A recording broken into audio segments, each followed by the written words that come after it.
Hello everyone, welcome to my channel baby care. आज मैं बहुत दिनों बाद, मतलब दिनों क्या साल बाद ये वीडियो बना रही हूँ यूट्यूब चैनल पे। आई थिंक मेरी जो सेकंड प्रेगनेंसी थी उसके बाद से मैंने अपनी वीडियोस बनाना बंद कर दिया था, क्योंकि मेरी सेकंड प्रेगनेंसी थोड़ी सी कॉम्प्लिकेटेड थी और मुझे उस टाइम नहीं समझ में आया कि मैं आप लोगों के साथ वो कैसे शेयर करूँ और कैसे बताऊं। उसके साथ ही साथ मेरा बड़ा बेटा भी है तो उसकी भी संभालना होता था और मेरी खुद के एग्ज़ाम्स होते थे, मेरी पढ़ाई थी, तो उस समय मैं इन सारी चीज़ों को हैंडल नहीं कर पाई और मैं वीडियोस नहीं बना पाई। कॉम्प्लिकेशंस जो थी मैं वो शेयर करना चाहती थी, बट मैंने अभी तक शेयर नहीं किया है, तो आज मैं उसी कॉम्प्लिकेशन के बारे में बात करूँगी इस वीडियो में। तो मैं बता दूं कि मेरी जो सेकेंड प्रेगनेंसी थी उसमें जो मैंने फर्स्ट स्कैन करवाया था लेवल 1 का, वो बिल्कुल ही ठीक था, उसमें कोई भी प्रॉब्लम नहीं आई थी। जब मैंने लेवल 2 का अल्ट्रासाउंड करवाया तो उसमें प्रॉब्लम आना स्टार्ट हुई। तो लेवल 2 का जब मैंने अल्ट्रासाउंड करवाया तो जो इम्प्रेशन में लास्ट में लिख के आता है उसमें लिख कर आया कि जो बच्चे का स्टमक है वो डिस्टेंडेड है, मतलब कि डिस्टेंडेड एब्डोमेन लिख कर आया, और जो पानी की थैली होती है उसमें पानी ज़्यादा निकल के आया, आम भाषा में मैं बताऊँ तो। बट जो मेरे डॉक्टर थे वो सेटिस्फाइड नहीं थे इस चीज़ से। उन्होंने बोला है कि आप किसी अच्छी जगह पे जाके अल्ट्रासाउंड करवाइए, दिल्ली वगैरह पे जाके अल्ट्रासाउंड करवाइए। बट मैं दिल्ली तो नहीं गई, बट नियरेस्ट प्लेस पे जो सबसे अच्छा यूएसजी सेंटर था मैं वहाँ पर गई, डायग्नोस्टिक सेंटर था, मैं वहाँ गई। जब मैंने वहाँ अल्ट्रासोनोग्राफी कराई तो मुझे पता चला कि जो कंडीशन है वो है पॉलीहाइड्रोमिनोस, मतलब वाटर तो ज़्यादा था ही था, जो एमनियोटिक फ्लूइड है वो ज़्यादा था। साथ ही बच्चे के हार्ट के पास कैल्शियम के स्पॉट्स पाए गए। थर्ड चीज़ जो पाई गई थी वो थी डिप्रेस नेसल ब्रिज, जो कि फर्स्ट अल्ट्रासोनोग्राफी में बिल्कुल भी नहीं अवेयर कराया था इस चीज़ से। तो जब ये तीन चीज़ें एक साथ डायग्नोस होके आई तो उन्होंने मुझे ये इन्फॉर्म किया कि मैम हो सकता है कि जो बेबी है वो डाउन सिंड्रोम हो। तो मतलब वो पॉइंट ही सबसे ज़्यादा ब्रेकडाउन था, क्योंकि इस चीज़ से हम लोग भी अवेयर नहीं थे, या बोल दो मैं तो इसी फील्ड से हूँ, उसके बाद भी मुझे सारी नॉलेज है, डाउन सिंड्रोम के बारे में पता है। मैंने एक ऐप डाउनलोड कर रखा था जिसमें प्रॉपर टेक्स्ट, मतलब आपको एक नोटिफिकेशन आता था कि ये टेस्ट करवा लीजिए। तो उस ऐप में मेरे लिए ये नोटिस भी आया था कि आप क्वाड्रुपल मार्कर करवा लीजिए, ट्रिपल मार्कर करवा लीजिए।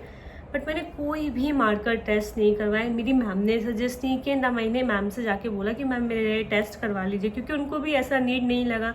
मेरा फर्स्ट बेबी बिल्कुल ही नॉर्मल है, मेरी एज भी ठीक थी। जनरली जितने भी जेनेटिक डिसऑर्डर्स होते हैं वो हाई रिस्क प्रेगनेंसीज, मतलब कि 35 इयर्स जिन फीमेल्स की एज ज़्यादा होती है उनमें पाया जाता है। बट ऐसा नहीं है कि हो नहीं सकता है, वो किसी को भी हो सकता है, कभी ऐसा कोई बाउंड्रीज नहीं है। तो मैं उस घेरे में तो आ गई थी, बट मतलब हम लोग को समझ नहीं आया कि हम लोग क्या करें। उस समय हम लोग गए क्वाड्रुपल मार्कर के लिए, बट जो एक टाइम होता है क्वाड्रुपल के लिए, कुछ वीक्स निर्धारित किए गए हैं, जिसको मैं लेटर आपको वीडियोस में अच्छे से एक्सप्लेन करूँगी। मैं उस पीरियड से क्रॉस कर चुकी थी, तो मेरे पास सिर्फ दो ही ऑप्शन बचे थे, NIPT टेस्ट और एमनियोसेंटेसिस। ठीक है, इन सारे जितने भी टेस्ट के बारे में मैं बात कर रही हूँ ना, मैं आपको बहुत अच्छे से डीप में बताऊंगी इन सब के बारे में, क्योंकि जब मैं इन सब चीज़ों से गुजर रही थी तब मतलब मुझे बस कोई ऐसा इंसान चाहिए था, या डॉक्टर चाहिए था, या प्लेटफॉर्म चाहिए था जहाँ पर कोई मुझे सच सच बता दे कि एक्चुअल में ये सारी चीज़ें हैं क्या। बट मुझे कहीं भी इन सब चीज़ों का आंसर नहीं मिला, तो दैट्स वाई मैं आपसे ये सब चीज़ें शेयर कर रही हूँ कि शायद मेरी इस वीडियो से किसी को हेल्प मिल जाए। तो मेरे पास दो ऑप्शन बचे थे, पहला एमनियोसेंटेसिस का, दूसरा था NIPT टेस्ट। तो एमनियोसेंटेसिस में क्या होता है कि एक निडल आपकी बैली में डाली जाती है, उससे फ्लूइड निकाला जाता है, उसके बाद उसकी स्टडी होती है कि बच्चे में इस क्रोमोसोम की डेफिशिएंसी तो नहीं है, इस क्रोमोसोम में कोई डिस्टर्बेंस तो नहीं है। और NIPT में टेस्ट में क्या होता है, आपके ब्लड सैंपल्स से पता चलता है, क्योंकि आपका जो ब्लड होता है मतलब एक्सचेंज होता है, तो उससे ये पता करेंगे कि बच्चे के DNA में कोई मतलब 20, स्पेशली जो NIPT टेस्ट है वो 3 सिंड्रोम के लिए होता है, Turner syndrome, Edward syndrome and down syndrome को, इन तीनों सिंड्रोम को मेनली पता करता है NIPT टेस्ट। बट क्योंकि मुझे पॉलीहाइड्रोमिनोस था और मेरे हस्बैंड का उस समय ट्रांसफ़र भी हुआ था, तो मैं मतलब ट्रैवल भी कर रही थी और मेरी एज कम थी, तो मेरी मैम ने जो सजेस्ट किया, फिर मैंने एक चीज़ और मैं बता दूँ यहाँ पर, बताना भूल गई थी। फिर इसके बाद जब ये सारी चीज़ें डायग्नोस हुई ना, तो फिर मैं जेनेटिक कंसल्टेंट के पास गई थी, उन्होंने मुझे ये सारी चीज़ें एक्सप्लेन की थी। तो मैंने NIPT टेस्ट को चूज़ किया। सॉरी, ये तो बाद की बात है, मैंने क्या चूज़ किया क्या नहीं चूज़ किया, पहले मैं एक्सप्लेन करती हूँ। तो एमनियोसेंटेसिस क्या था, मेरे लिए थोड़ा सा रिस्की था, क्योंकि उसमें चांसेस रहते हैं अबॉर्शन होने के, 0.5% अबॉर्शन होने के चांसेस रहते हैं। वहीं NIPT सेफ टेस्ट था। बस डिफरेंस ये है कि एमनियोसेंटेसिस आपको 100% एश्योरिटी देता है कि हाँ बेबी को ये प्रॉब्लम नहीं है, ये सिंड्रोम नहीं है, जाकर NIPT टेस्ट आपको 99.9% एश्योरिटी देगा कि ऐसा हो, मतलब कि 0.1% वो ये हो सकता है कि हाँ बच्चा डाउन सिंड्रोम का हो जाए। बट क्योंकि मेरी कंडीशन थोड़ी ऐसी थी, मैं ट्रैवल में थी, पानी भी ज़्यादा था, तो मेरी मैम ने सजेस्ट किया कि आप NIPT टेस्ट करवा लीजिए। तो हम लोगों ने बहुत सोचा, कुछ समझ नहीं आ रहा था क्या करें क्या नहीं करें, बहुत सारी चीज़ें थी, मैं आपको बताऊंगी आगे चल के। बट ओवरऑल हम लोगों ने फिर फाइनल किया कि हम लोग एमनियोसेंटेसिस नहीं कराएंगे, NIPT टेस्ट कराएंगे। तो जब उन्होंने NIPT टेस्ट कराया तो उसकी रिपोर्ट्स आई, उसमें सारी चीज़ें ऐसे लिख के आती है कि low risk, low risk, high risk, high risk, ऐसा कुछ लिख के नहीं आता कि नहीं नहीं ऐसा नहीं है। तो बस उसके बेसिस पे मेरी मैम ने ये बताया कि नहीं ऐसे तो कोई बात नहीं लग रही है अभी, बाकी देखो क्या होता है। तो NIPT टेस्ट में ऐसा कुछ भी नहीं आया। बट हाँ ये बात है, जब मेरा बेबी बॉर्न हुआ तो मेरे बेटे की जो नेसल ब्रिज है ये डिप्रेस्ड है। तो ये डिप्रेस थी क्यों, तो इसके कई सारे रीज़न हो सकते हैं। हो सकता है कि जेनेटिक हो, जैसे मेरी जो फीचर्स हों वो उसमें हो, मेरी भी जो नोज़ है वो उतनी प्रोमिनेंट नहीं है, जो बोन, तो हो सकता है उसकी वजह से हो उसको। बट इन सारी चीज़ों में क्या हुआ कि एक जो डाउट था वो आ गया कि कहीं बच्चा डाउन सिंड्रोम ना हो। डाउन सिंड्रोम के बच्चे जो होते हैं उनका मेंटल जो स्टेट होता है वो बहुत लो होता है, मतलब 14 साल के बच्चे का जो दिमाग होना चाहिए वो 2 साल के बच्चे के बराबर होता है। तो ये डाउन सिंड्रोम वाले बच्चे होते हैं, इनको आपको बहुत ज़्यादा एक्स्ट्रा केयर देने की ज़रूरत होती है। तो जब ये सारी चीज़ें हो रही थी तो मैं एक चीज़ शेयर करना चाहूँगी कि जब मैं पहली बार क्वाड्रुपल मार्कर टेस्ट कराने के लिए गई थी, उस समय जब मुझे पता चला कि मैं इस टेस्ट के लिए अप्रोप्रिएट नहीं हूँ, मैं इस टेस्ट नहीं करा सकती, दैट टाइम फर्स्ट टाइम जब मैं रोई थी कि मतलब मैं मेरी गलती है, डॉक्टर की गलती बोलो, आप किसी की भी गलती बोल दो, या गलती नहीं भी बोलो, जो होना था वो हुआ। हम लोगों ने वो टेस्ट मिस कर दिया, इसलिए मैं बोल रही हूँ कि वो टेस्ट मिस हुआ जिसकी वजह से हमें थोड़ा सा डाउट ज़्यादा हुआ। अगर ऐसी कोई बात है, अगर आपने सारे टेस्ट करवाए हुए हैं जैसे double marker, triple marker, quadruple marker, तो मतलब थोड़ी बहुत कमियाँ इन सब चीज़ों में शो हो जाती है, तब आप थोड़ा कंक्लूजन में आते हो कि हो सकता है कि जो आगे टेस्ट हो उसमें पॉजिटिव आए। लेकिन अगर डबल मार्कर आपका ठीक है, ट्रिपल मार्कर ठीक है, क्वाड्रुपल मार्कर ठीक है, फिर NIPT ठीक आ रहा है, तो जो अश्योरिटी है ना उसका लेवल थोड़ा बढ़ जाता है। मतलब एक टेस्ट थोड़ा गड़बड़ हो सकता है बट सारे टेस्ट गड़बड़ नहीं हो सकते हैं। तो वो मेरे तीनों ही टेस्ट नहीं हुए थे, सिर्फ NIPT टेस्ट हुआ था। तो थोड़ा सा ये डाउट था कि कहीं कुछ गड़बड़ ना हो जाए।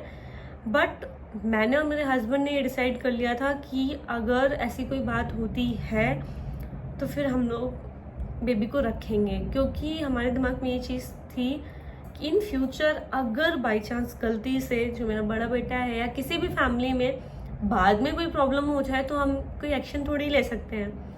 पर ऐसा कभी करना मत आप लोग, क्योंकि ये मेरी थिंकिंग थी उस टाइम पे, क्योंकि मैं बहुत ज़्यादा इमोशनल हो रही थी, मैं प्रेग्नेंट भी थी उस समय।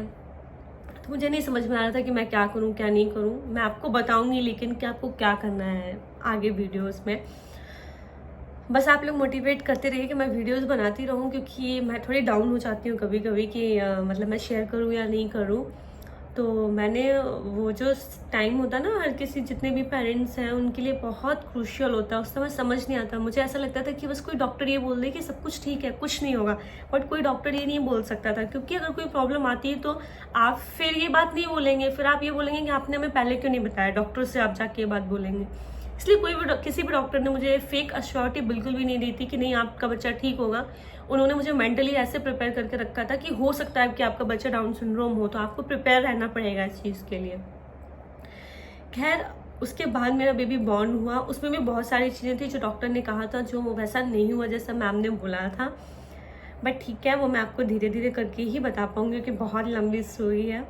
फिर मेरा बेबी बॉर्न हुआ तो फिर वो जैसा मैंने बताया कि 0.1% चांसेस रहता है कि डाउन सिंड्रोम हो सकता है बेबी को, पर ऐसा कुछ नहीं निकल के आया। उसकी डिप्रेस नेसल ब्रिज है बट बाकी और कोई सिम्टम्स नहीं है। उसने अपने माइलस्टोन सही से अचीव किए हैं, कम्युनिकेशन करता है, सब कुछ अभी तक ठीक है, बट आगे जैसी भगवान की मर्जी। तो ये थी मेरी कुछ कॉम्प्लिकेटेड सी स्टोरी जिसको मैं धीरे धीरे करके और शेयर करने वाली हूँ। और एक चीज़ देख के मैं इस चैनल का नाम बहुत जल्दी ही चेंज करने वाली हूँ, क्योंकि जो मेरी जर्नी थी, जो मैं शेयर करना चाहती थी, वो टाइम तो बीत ही गया। उस टाइम मेरे ऊपर इतनी बड़ी कॉम्प्लिकेशन वाली चीज़ आई कि मैं खुद को संभालना मेरे लिए मुश्किल था। तो फिर चैनल में मैं क्या आप सबको बताती कि कैसे क्या हो रहा है। तो अब जो है, अब मैं वर्किंग हूँ, मैं क्लिनिक मतलब हॉस्पिटल जाती हूँ, मेरी अभी एलोपैथिक इंटर्नशिप चल रही है। तो मैं इंस्टाग्राम पे रील्स बनाती हूँ, आप मुझे वहाँ पर फॉलो कर सकते हैं। तो मैं इन फ्यूचर में कुछ अपने से रिलेटेड ही करने वाली हूँ, अपनी व्लॉगिंग कर सकती हूँ, या फिर देखो इन फ्यूचर में क्या करती हूँ, या आयुर्वेदा से रिलेटेड कर सकती हूँ क्योंकि मैं BMS हूँ। तो देखते हैं आगे क्या करते हैं। बट बेबी केयर का तो श्योर नाम चेंज होगा, क्योंकि मैं ये नेक्स्ट चैनल भी नहीं बनाऊंगी। मैं इतना सारा चीज़ें नहीं हैंडल कर पाऊंगी, मेरे बच्चे हैं 2 छोटे। बस यही मुझे आप सबसे शेयर करना था। आई होप आपको ये वीडियो पसंद आया हो। अगर पसंद आया तो प्लीज़ चैनल को सब्सक्राइब कर लीजिए और मोटिवेट करिए मुझे। Thank you everyone.